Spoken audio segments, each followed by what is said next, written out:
घर, सपनों का घर।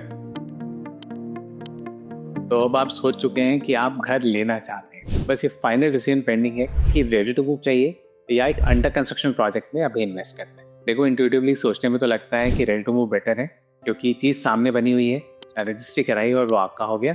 लेकिन अंडर कंस्ट्रक्शन प्रोजेक्ट के भी कुछ फायदे हैं अगर आप उस बिल्डर को ट्रस्ट कर सकते हैं। तो मैं आज आपसे 5 ऐसे बेनिफिट्स की बात करने वाला हूँ जो आप अवेल कर सकते हैं अगर आप एक अंडर कंस्ट्रक्शन प्रोजेक्ट में इन्वेस्ट करें। तो स्टार्ट करते हैं। पहला पॉइंट, और ये है फ्लेक्सिबल पेमेंट प्लान। देखिए, जो अंडर कंस्ट्रक्शन प्रोजेक्ट है उसमें टिपिकली आपको ना एक कंस्ट्रक्शन लिंक प्लान मिलता है। मतलब आपको पेमेंट्स धीरे धीरे देनी होती हैं, तो इमीडिएट आपके ऊपर बर्डन नहीं पड़ता। अगर ये रेडी टू मूव आपने लिया होता तो फुल अमाउंट की रजिस्ट्री होती। अगर आपने लोन भी लिया है तो डे 1 से आपकी EMI शुरू हो जाती। पर यहाँ क्योंकि पैसे आपके धीरे धीरे जाने, तो इमीडिएट आपके ऊपर बर्डन नहीं आएगा। इसका एक और फायदा है, अभी अगर आप उस एज ग्रुप में हैं जहाँ आपको पता है आप थोड़ा सा ग्रो कर रहे हैं और आने वाले 1-2 साल में फाइनेंशियली आप और बेटर ऑफ होने वाले हैं, तो अभी से उस तरह से प्लानिंग करके थोड़ा सा और बेटर घर भी लिया जा सकता है। So the construction link plan will give you that flexibility. So that was the first point. Second point is about better connectivity. देखो, जितने भी अभी नए प्रोजेक्ट्स हैं ना, ये बिल्कुल सो कॉल्ड सिटी सेंटर में तो नहीं होंगे, थोड़े से आउटस्कर्ट्स में होंगे।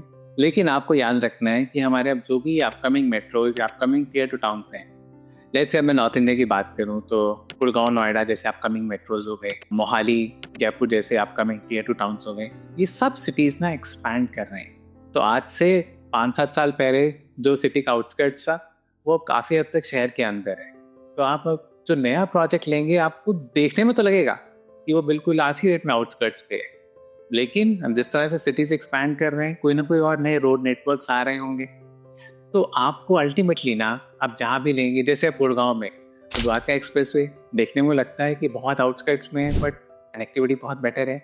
इसी तरह मोहाली में कुछ वहाँ पे और आउटस्कर्ट्स के लिए कुछ और बेटर कनेक्टिविटी के लिए कोई रोड नेटवर्क फाइनलाइज किया जा चुका है। सो आप जो भी अपकमिंग प्रोजेक्ट्स में कहीं ना कहीं इन्वेस्ट करेंगे ना, आने वाले समय में यहाँ कनेक्टिविटी और बेटर होने वाली है। Point number 3, the exteriors and the overall ambience of the complex.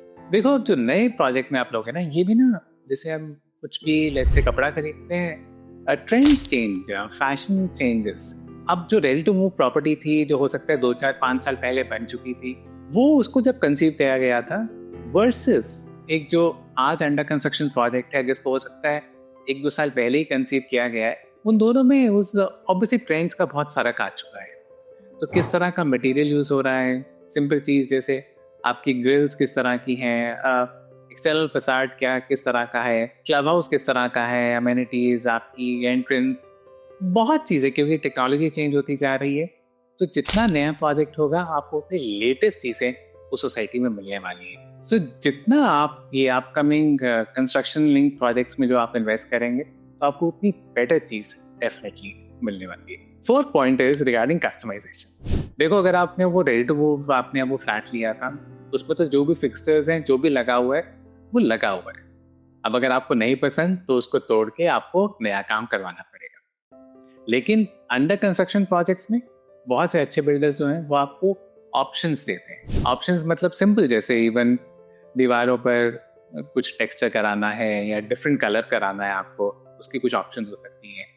अगर वो वुड वर्क कंप्लीट करके दे रहे हैं आपको, तो उसके ऊपर कौन सा कलर होने वाला है, प्लाई का कौन सा कलर होगा, उसकी डिफरेंट आपको ऑप्शंस मिल सकती हैं, राइट। सो कस्टमाइजेशन से आपकी पसंद की चीज़ें कराई जा सकती हैं, आपको एंड में ना वो तोड़ फोड़ कराने की जरूरत नहीं रहेगी।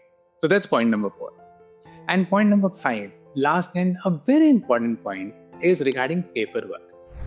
हिंदुस्तान में अभी भी आप जब प्रॉपर्टी खरीदते हैं ना, जब किसी और से खरीदते हैं, कहीं ना वो पूरी आपको पेपर ट्रेल चेक करवानी होती है। मतलब रेडी टू मूव प्रॉपर्टी में हो सकता है उसका सिर्फ चाहे एक ही ओनर रहा हो पहले, लेकिन वो पेपर्स कंप्लीट हैं कि नहीं, ऑथेंटिक है कि नहीं, वो सब चीज़ें आपको चेक करवानी पड़ती है किसी न किसी से।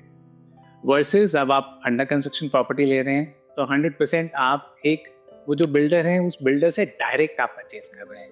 पेपर वर्क का कोई दिक्कत होने का इसमें चांस ही नहीं है, because you buying it directly from the builder. So एक बहुत एक वो पीस ऑफ माइंड जिसको मैं कहूँगा इंडिया में, कि आपको वो सारा कोई पेपर ट्रेल चेक नहीं कराना, आपको पता है ऑथेंटिक बिल्डर से डायरेक्टली आप परचेज कर रहे हैं। सो एक वो भी एक बहुत बड़ा प्लस पॉइंट है अगर आप वो अंडर कंस्ट्रक्शन प्रोजेक्ट में इन्वेस्ट करते हैं और अल्टीमेटली उसके ओनर बनते हैं। तो आज मैंने आपसे ना 5 चीज़ों की बात की कि अगर आप कुछ अंडर कंस्ट्रक्शन प्रोजेक्ट में इन्वेस्ट करते हैं तो आपके लिए वो क्या क्या डिफरेंट बेनिफिट्स हो सकते हैं। अगर आपको इसके कंटेंट्स अच्छे लगे तो आप अपने फ्रेंड्स के साथ शेयर ज़रूर करें। To subscribe to this channel. That's all for today. This is Vikas Bansal signing of.